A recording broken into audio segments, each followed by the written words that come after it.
Hello guys, আজকে আমরা যাচ্ছি বনশ্রীর রামপুরা রোড আফতাবনগরে ক্রিকেট ম্যাচ খেলতে। তো ওইখানকার এক বড় ভাই আমাদেরকে ফোন দিয়ে বলল যে ভাই আপনাদের টিমের সব প্লেয়ারদেরকে নিয়ে আসেন, আজকে আমরা একটা টুর্নামেন্ট খেলবো। তারপর ওই বড় ভাইয়ের ফোন পাওয়া মাত্রই চটপট করে রেডি হয়ে রওনা দিলাম আফতাবনগরের দিকে। কিছুটা পথ আসার সময় আকাশের অবস্থা দেখি খুবই খারাপ, বৃষ্টি আসা ভাব, কিন্তু আমরা হাল ছাড়বো না বড় ভাইয়ের কথা রাখার জন্য। তারপর আমাদেরকে চলে যেতে হচ্ছে গন্তব্যস্থানে। অটোর সিটে জায়গা নাই বলে আমাদের টিমের কিছু প্লেয়ার চলে আসতেছে আবার সাইকেলেও করে। আমাদের এই চারপাশে সুন্দর মনোরম পরিবেশে দেখে মুগ্ধ হয়ে যায় আমাদের এই ইমন ভাই। তারপর ইমন ভাইয়ের মুখটি ছিল দেখার মতো, দেখছেন কাণ্ড।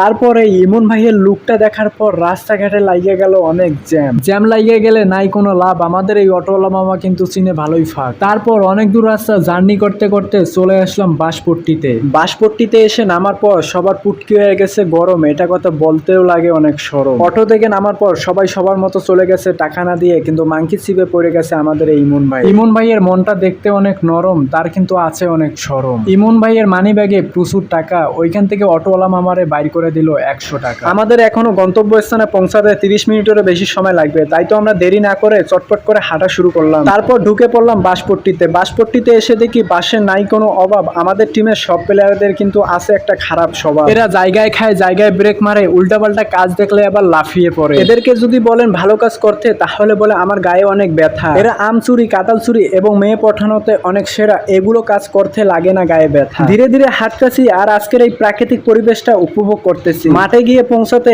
এখনো সময় লাগবে 20 মিনিট। তারপর সুফিয়ান ভাই আমার কানে বলতেছে যে ভাই এইখানে একটা গাছের পাতা আছে, এই গাছের পাতা খাইলে নাকি হাগা ক্লিয়ার হয়। তারপর আমি বললাম যে ভাই আমার হাগা অনেক পাতলা, আপনার যদি হাগা থাকে কষা, আপনি খান এই গাছের পাতা। এরা রাস্তা দিয়ে হাঁটার সময় যদি চুরি চামারি না করে তাহলে তাদের মনে লাগে না শান্তি, তাই তো চুরি করে খেয়ে নিলাম ভেলুম্বা ফল। যে ফল চুরি করতেছে তার নাম হচ্ছে হৃদয় ছেলেটা দেখতে ভালো, তার পুটকি কিন্তু অনেক কালো। একটা কথায় আছে চুরি বিদ্যা মহাবিদ্যা, যদি না পড়ো ধরা, যদি পড়া যায় ধরা তাহলে কিন্তু আমাদের অবস্থা হবে তেরা বেড়া। এই ভেলুম্বা ফল খেতে কিন্তু লাগে টক, আমাদের স্বভাব কিন্তু খুবই খারাপ। ফলমূল চুরি করতে গিয়ে জীবনে পড়ি নাই কখনো ধরা, আর যদিও ধরা পড়ছি তাহলে মালিকের হাত পা ধরে মাপছে তারপর চলে আসছি বাসা। এগুলো চুরি চামারি বাদ দিয়ে তারপর চলে আসলাম মাঠের দিকে। মাঠের মধ্যে প্রবেশ করতে না করতেই দেখতেছি আকাশ থেকে পড়তেছে অনেক বৃষ্টি। তারপরেও বৃষ্টিতে ভিজতে ভিজতে চলে গেলাম মাঠের উদ্দেশ্যে।